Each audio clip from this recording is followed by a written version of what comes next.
Meus amigos, parece que chegou a hora de falar sobre isso. Um oferecimento GVG Mall. Saia da mendigagem E adquira seu Windows por menos de R$90 ou Office 2021 por menos de 300. Basta usar o cupom JE20 na sua compra e selecionar o PayPal, que tem a menor taxa de apenas R$2. Expulse o cracudo do seu PC ativando a chave no seu próprio Windows. Links na descrição. Tem gente que vai gostar, tem gente que já não curte a ideia. Eu sou o tipo de pessoa que eu penso o seguinte: tudo tem um depende, tudo precisa ter um motivo para acontecer, precisa ter uma causa. E essa causa ela precisa ser justificada e fundamentada em cima de alguma coisa. A grande pergunta que fica aqui no vídeo que a gente precisa responder seria se é necessário haver um PlayStation 5 Pro nesse momento ou nesses próximos anos. Para responder essa pergunta, a gente precisa analisar o contexto da geração. E analisar esse contexto envolve você também saber um pouco de detalhes técnicos que são pertinentes à questão. Então vamos começar com uma coisa mais fácil da gente raciocinar. Vamos pegar a época do PlayStation 4. O PlayStation 4 foi lançado em 2013. Já naquela época, nós testemunhamos o PlayStation 4 produzindo gráficos aí estupendos na geração, mesmo não sendo o hardware mais forte. E quando a gente fala top de linha, a gente não está se referindo ao mercado de consoles. No mercado de consoles ele era o mais forte, mas no mercado tecnológico em geral, o que o PlayStation 4 trazia de grandes novidades?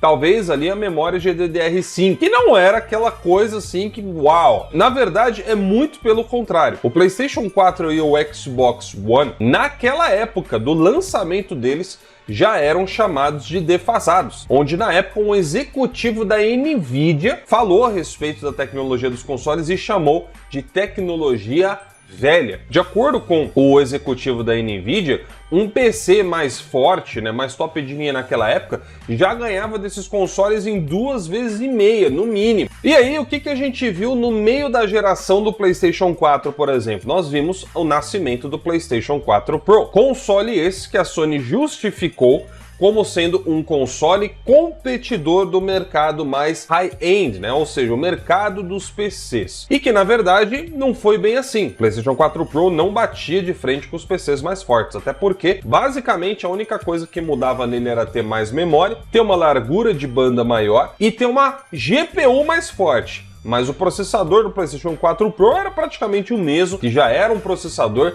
bem fraquinho. Inclusive, foi uma das grandes reclamações dos desenvolvedores com o passar dos anos. Então, dito tudo isso, o que nós queremos dizer quando chegamos ao PlayStation 5? Então agora eu vou mostrar para vocês a minha argumentação do porquê que eu discordo de haver um PlayStation 5 Pro. Se a gente começar falando só de microarquitetura da GPU, por exemplo, o PlayStation 5 foi lançado com uma microarquitetura totalmente atualizada. Na verdade, ela estava novinha em folha. O RDNA 2 foi lançado, se eu não me engano, no último trimestre de 2020, que é justamente o trimestre em que o PlayStation 5 foi lançado também. Já começou com uma microarquitetura de GPU atualizadíssima. Outro ponto também, na época em que o PlayStation 5 e o Series X, por exemplo, foram lançados, as placas de vídeo tops do mercado eram as RTX 2060, 2070 e 2080.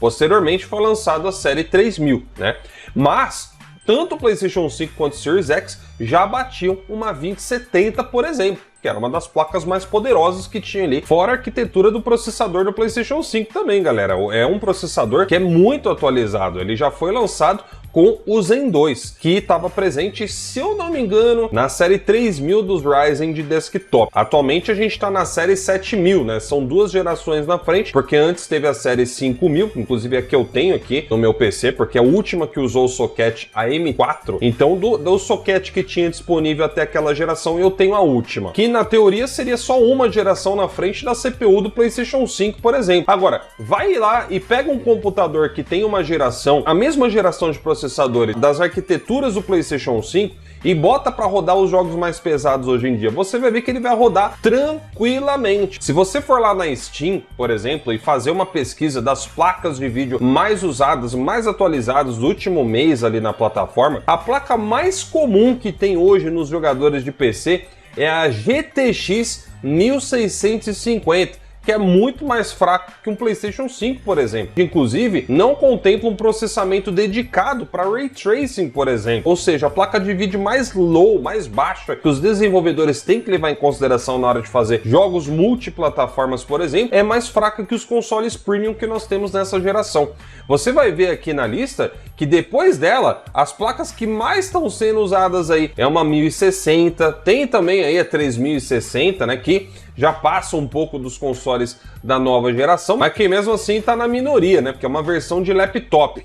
Aí você vai baixando aí, ó, 2060, né, dá uma 3060 de novo, versão normal. Depois baixa para 1050 Ti, que é uma placa fraquíssima. Então, assim, quando a gente olha o chão, né, de onde estão as especificações no mercado de tecnologia em geral, o PlayStation 5 e o Series X estão bem acima da maioria das placas que a gente vê aqui. E a última coisa que me faz pensar muito sobre essa desnecessidade de haver uma atualização como essa tão cedo na geração é justamente o fato, galera, de que esses consoles mid-gen, né, eu não tô aqui necessariamente criticando a tecnologia, né, até para os entusiastas que gostam mesmo de ter atualizações, mas assim, eles meio que dão uma desvalorizada para a próxima geração. Por exemplo, se você pegar um PlayStation 4 base, jogar nele e depois de jogar um PlayStation 5, você percebe um salto geracional. Não é aquele salto gigantesco, porque os jogos já são muito fotorrealistas desde o PlayStation 3, mas você percebe um salto, você percebe grandes melhorias. Vai jogar um Horizon Zero Dawn do PlayStation 4 base e vai jogar o Forbidden West do PlayStation 5, na versão, né, do PlayStation 5, que você já começa a ter uma noção. Não vai ser a noção completa, porque ainda é um jogo cross-gen, mas você já começa a perceber algumas mudanças muito grandes. Um exemplo, Ratchet & Clank do PlayStation 4 versus o Ratchet & Clank Rift Apart do PlayStation 5. Cara, a versão do PlayStation 5 é tipo gráfico de CGI que tinha no PlayStation 4, tá ligado? A versão do PlayStation 5, inclusive, é mais bonita que o filme animado que fizeram desse game, lá por aquelas épocas do PlayStation 4. Um outro fator que pesa nessa questão, que é o fato de que nós ainda não começamos a ver os jogos 100% Next Gen. A gente ainda não viu o poder desses consoles sendo usado de forma plena nessa nova geração, e eu acho que essa é a maior das maiores críticas. Caramba, vai lançar um PlayStation 5 Pro, sendo que os jogos ainda estão sendo feitos, muitos pensados ainda em um PlayStation 4. Olha o próximo jogo da Capcom que vai sair esse mês, por exemplo. Você percebe nitidamente que o negócio foi feito para PlayStation 4 também, porque você vê várias texturas, você vê gráficos na versão do PlayStation 5 que você não fala que aquilo ali não roda no PlayStation 4, caras. Você não fala, tá ligado? Você não percebe uma diferença gigantesca jogando uma versão pro outro. Um outro exemplo que eu vou dar para vocês, galera, inclusive tem muito jogo que supostamente só é lançado para nova geração, mas que não tem exatamente gráfico de nova geração, não. Olha esse exemplo aqui, ó. Esse aqui é o Need for Speed Unbound. Não peguei no lançamento porque, né, todo mundo falou que não valia a pena mesmo você pagar o preço cheio, então eu deixei para pegar agora mesmo, que já tá bem mais barato, mais em conta. E jogando esse game, caras, eu vou falar para vocês, se isso aqui é nova geração, é uma vergonha. Não tô falando que tá feio, mas também não tá digno de nova geração. E é um jogo que só foi lançado para o PlayStation 5 e para o Series X. Eu vou propor um teste para você que joga esse game, tá? Liga aí o seu Need for Speed e vai lá, na hora que você estiver no meio de uma pista, o que quer que seja, coloca para olhar para a câmera de trás, mas bem do nada mesmo. Você vai reparar que quando você muda a direção da câmera, por exemplo, tem texturas que estão carregando, cara. E não é para acontecer isso num PlayStation 5, principalmente com o sistema de streaming de dados que ele tem.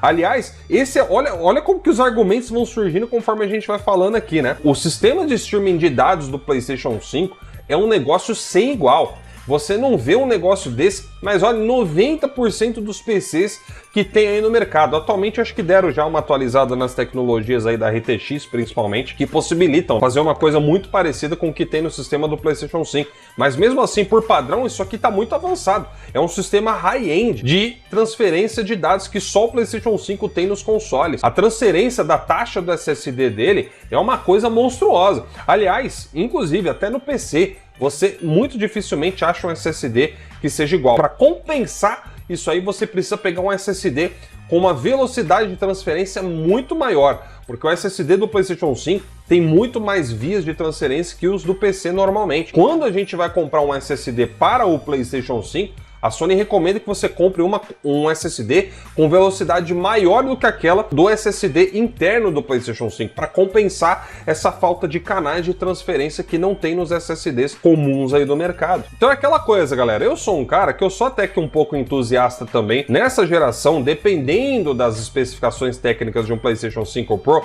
Talvez eu pudesse pensar em dar uma brincada. Na geração passada eu pulei o PlayStation 4 Pro. Só que se é para ter um PlayStation 5 Pro, cara, agora não tem justificativa. PlayStation 5 Pro, eu diria, olha, minimamente aceitável. Eu acho que quando o PlayStation 5 fizer uns 5, 6 anos de idade. Só que aí, vai fazer 5, 6 anos de idade, vai lançar um PlayStation 5 Pro, e aí, onde que entra então o PlayStation 6? Pois é, já começa a vir esses problemas, né? Você lembra aquilo que eu falei pra vocês, que o mid-gen pode desvalorizar a nova geração? Esse que é o ponto, né? Aí a gente vai ficar na geração do PlayStation 5 por o quê? Uns 15 anos, tá ligado? Se bem que o PlayStation 5 sozinho, se você for parar pra pensar, já duraria aí mais do que os tradicionais 6, 7 anos. O PlayStation 5 é um console para durar aí no mínimo uns 10 anos na geração. Com o PlayStation 5 Pro, então, 10 anos é garantido, né?